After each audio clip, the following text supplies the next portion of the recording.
नमस्कार मित्रों, जया लिटरेचर में आप सबका पुनः स्वागत है। और आज मैं आपके लिए हिंदी की सुविख्यात लेखिका सुधा अरोड़ा जी की एक कहानी सुनाने जा रही हूँ। तो चलिए कहानी का आनंद उठाइए। कहानी बहुत ही इंटरेस्टिंग है। शीर्षक है इसका एक औरत 3/4। एक 20 बरस पुराना घर था। वहाँ 40 बरस पुरानी एक औरत थी। उसके चेहरे पर घर जितनी ही पुरानी लकीरें थीं। तब वह एक खूबसूरत घर हुआ करता था। घर के कोनों में हरे भरे पौधे और पीतल के नक्काशीदार कलश थे। एक कोने की तिकोनी मेज पर ताज़े अखबार और पत्रिकाएं रखी रहती थीं। दूसरी ओर नटराज की कलात्मक मूर्ति थी।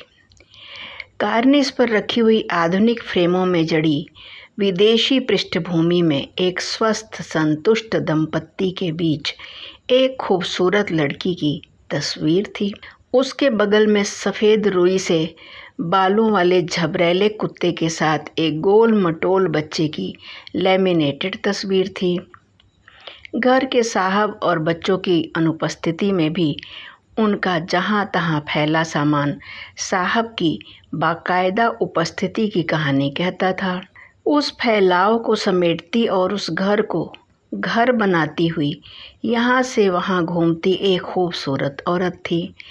आखिरी उंगली पर डस्टर लपेटे हर ओने कोने की धूल साफ करती हुई, हर चीज़ को करीने से रखती हुई, लजीज खाने को धनिए की हरी हरी कटी हुई पत्तियों से सजाकर तरह तरह के आकारों वाले खूबसूरत बर्तनों में परोसती हुई और फिर रात को सबके चेहरे की तृप्त मुस्कान को अपने चेहरे पर लिहाफ की तरह ओढ़कर सोती हुई।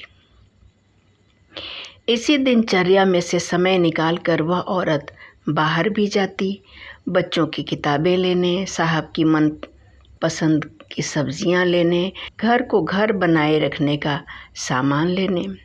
हर महीने की एक निश्चित तारीख को वह अपनी हम उम्र सखी सहेलियों के घर चाय पार्टी में भी हिस्सा लेती, पर हर बार घर से बाहर निकलते समय वह अपना एक हिस्सा घर में ही छोड़ आती। वह हिस्सा घर के सेफ्टी अलार्म जैसा था, जिसका एक तार उस औरत से जुड़ा था। अचानक बाजार में खरीदारी करते हुए या सहेली के घर नाश्ते की प्लेट हाथ में पकड़े हुए अचानक उस 3/4 औरत का तार खनखनाने लगता। वह घड़ी की ओर टकटकी लगाकर देखने लगती और अपने छूटे हुए हिस्से से मिलने को बेचैन हो उठती। घर की दहलीज के भीतर पांव रखते ही दोनों हिस्से जब चुंबकीय आकर्षण से एक दूसरे से मिल जाते तो वह राहत की लंबी सांस लेती।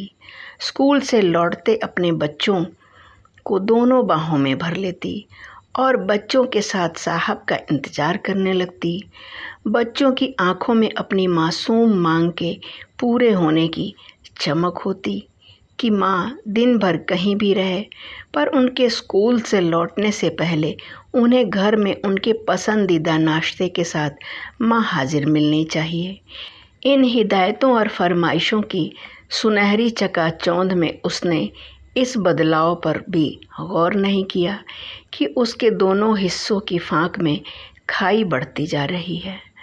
घर में छूट जाने वाला 1/4 हिस्सा धीरे धीरे फैलता गया और उसने 3/4 हिस्से को अपनी ओर खींच लिया। अब वह बाहर जाती तो 1/4 हिस्सा ही उसके साथ जाता, जिसे देखकर सखी सहेलियां, नाते रिश्तेदार उसे आसानी से नज़रअंदाज कर देते। बाहर का सारा काम जल्दी जल्दी निपटाकर वह घर लौट आती तो देखती कि दूसरा हिस्सा नदारद है। दरअसल उस हिस्से का चुंबकीय आकर्षण भोथरा हो गया था। वह पूरे घर में उसे ढूंढती फिरती। बच्चे, जो अब बच्चे नहीं रहे थे, हंसकर पूछते, क्या खो गया है मैम, हम मदद करें? नहीं, मैं खुद देख लूँगी, वह अपनी झेंप मिटाती सी कहती। यहाँ इस कमरे में तो नहीं है ना? प्लीज़ बच्चे बड़ों की मुद्रा में समझा देते कि उन्हें अपना काम करने के लिए अकेला छोड़ दिया जाए।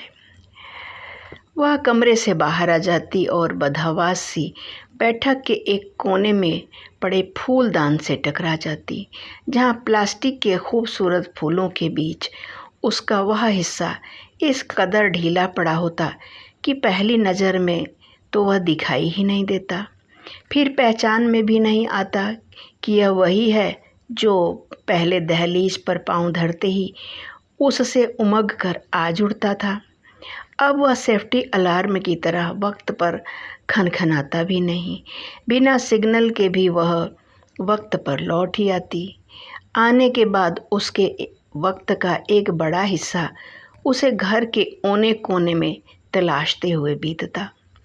वह बार बार भूल जाती कि घर से निकलते वक्त उसे कहाँ छोड़ा था। कभी वह देखती कि लॉन में पानी डालते हुए वह उसे वहीं छोड़ आई थी और वह उसे गेंदे की क्यारी के किनारे लगी ईंटों की तिकोनी बाड़ पर लुढ़का हुआ मिलता। कभी वह देखती कि दरवाजे के साथ लगे साइन बोर्ड के पास ही जूतों के बीच वह धूल मिट्टी से सना पड़ा है। वह उसे हाथ बढ़ाकर सहारा देती, उसकी धूल मिट्टी झाड़ती और धो पोंछकर सबकी नज़रों से बचाते हुए दुपट्टे में छिपाकर अपने साथ लिए चलती। कभी कभी बच्चे जो अब बड़े हो गए थे आते जाते पूछ भी लेते, यह तुमने पल्लू में क्या छिपा रखा है? कहाँ, कुछ भी तो नहीं। वह कुछ और सतर्कता से उसे ढक लेती, इस उम्मीद में कि उनके अगले सवाल पर वह खुद को उसे उघाड़ कर दिखा देगी और उनसे इस हिस्से के बारे में सलाह मशवरा करेगी। पर बच्चे अपनी बड़ी व्यस्तताओं में इतने मुतमईन होते कि उसके कुछ कहने से पहले ही फ़ौरन आगे बढ़ लेते। अच्छा, something personal? Okay, carry on mom. वह घर की हालत देखती और दुखी होती। लकड़ी के फर्नीचर की वार्निश बेरौनक हो गई थी। घर के अंदर के पौधे धूप और हवा के बिना मुरझाने लगे थे। बैठक के सोफ़ों और कुर्सियों की गद्दियों की सीवनें उधड़ने लगी थी। दरवाज़ों और खिड़कियों के कांच पारदर्शी नहीं रह गए थे।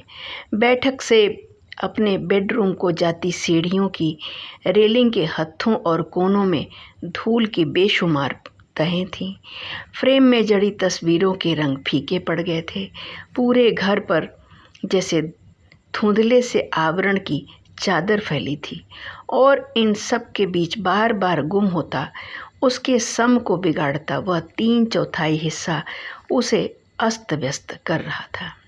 अब वह उसे साथ लिए साहब का इंतज़ार करती कि शायद साहब उसके इस बेडौल अनुपात के बारे में बात करें, पर साहब ठीक खाने के वक्त पर बिना इतल्ला दिए 2-4 मेहमानों को साथ लिए लौटते या बाहर किसी होटल से खाना खाकर देर से लौटते और लौटने के बाद भी वहाँ ही होते जहाँ से लौटे थे। पलकों पर नींद के हावी होने तक साहब बाईं ओर झुके झुके फ़ोन पर बातें करते रहते या गाँव तकिए पर बाईं टेक लगा किसी फाइल में सिर गड़ाकर पड़े रहते। ऐसी एकाग्रता से उनका ध्यान खींचना किसी खतरे की घंटी जैसा था, जिसे बजाने से उस खाई के फट जाने का डर था, जिसे लेकर वह चिंतित थी। सबके सोने के बाद और अपने सोने से पहले वह अपने पल्लू में छिपे उस मांस के लोथ से पड़े ढीले हिस्से को धीमे से थपक कर सुला देती और फिर खुद सो जाती। पर सुबह जब उठती तो देखती कि उसके उठने से पहले ही वह हिस्सा जाग कर साहब के पैताने पड़ा सबके उठने का इंतज़ार कर रहा है और रात भर के उनींदे से उसकी सांसें कुछ श्लथ हैं। उन सांसों का श्लथ होना उसमें सुबह सुबह ही ऐसी बेचैनी भर देता कि उसका मन होता उस ढीले बीमार लोथ को वहीं अपने हाल पर छोड़कर अपना बचा खुचा सही सलामत तिहाई चौथाई हिस्सा लेकर ही इस मटमैले घर से हमेशा के लिए पलायन कर जाए। वह इस बारे में गंभीरता से सोच ही रही थी कि एक हादसा हो गया। एक सुबह साहब सोकर तो उठे पर उठ नहीं पाए। वह अभी सो ही रही थी। जगी तो देखा साहब के पैताने खड़ा हुआ उसका हिस्सा अपना पूरा जोर लगाकर साहब को बिस्तर से उठ बैठने में मदद कर रहा है। वह आंखें फाड़े देखती रह गई। वह जो उस पर पूरी तरह निर्भर था, जो उसके सहारे के बिना लुंज पुंज जहाँ का तहाँ पड़ा रहता था, बिना उसकी इजाज़त लिए आज इस कदर जागृत, चौकन्ना और क्रियाशील दिखाई दे रहा था, पर उस हिस्से की सारी मेहनत और तरकीब बेकार गई। साहब फिर कटे हुए पेड़ की तरह ढह गए और कराहने लगे। उसने फ़ौरन डॉक्टर हकीम बुलाए। डॉक्टर ने मुआयना किया और बताया कि साहब की गर्दन और पीठ की शिराओं में संकुचन हो गया है और ऐसा बरसों से साहब के एक ही ओर झुके रहने के कारण हुआ है। साहब कार में बैठते तो एक ओर झुककर अखबार पढ़ते, चेयरमैन की कुर्सी पर बैठ फोन पर बतियाते तो एक ओर झुककर, दाहिने हाथ से खाना खाते तो ऐसे जैसे बाईं ओर बैठे किसी दूसरे के मुंह में निवाला डाल रहे हैं।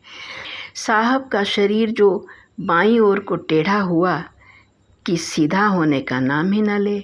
यहाँ तक कि जब वह चलते तो भी पीसा के मीनार की तरह उनका एक ओर को झुकाव दूर से ही देखा जा सकता था।